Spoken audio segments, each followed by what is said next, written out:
Hello guys, nagtutour kami sa Bohol. First stop namin guys, itong Sotera ATV ride. So, mag-rides ka ng ganito guys. So, welcome Sotera guys. ATV, mag-rides ng mga ang dami oh. First stop, ATV. Maaga kami dumating guys dito. Tingnan mo yung mga nagtuturo yung mga driver. Pa sila. Exercise pa sila kasi maaga kami dumating, di ba? Kaming unang-unang nag-ride sa kanilang rides. Di ba? Sotera ATV rides. Location nito guys sa Carmen, Bohol. So mag-enjoy kayo sa pag-rides. Mahaba yung rides. So depende kung gaano kahaba ang imong rides. Mayroon silang kilometer. Mga tauhan nila, mga drivers. Sarot. Yes. Ang daming sasakyan. Bawat person guys, magra-ride ka ng isa din, no? Isang sasakyan, 1-3. Depende kung ilang oras ka. Kung ilang oras ka magra-ride. So, sa isang oras, 1-3. So, winner guys. Di ba? Ay, pagtarong nag-drive kay Hi guys, welcome to my vlog. Adto ra ba ka sa Padong Buntod?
So marami kang mapagpilian kung ano yung gusto mong sakyan. Mayroong dalawa kayo. So mayroong ganito din.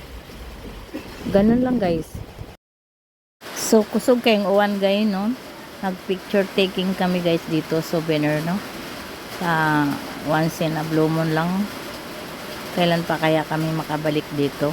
Sana next year. Charot. Diba? Picture ang aking sister. Oy, Jacob, ingat!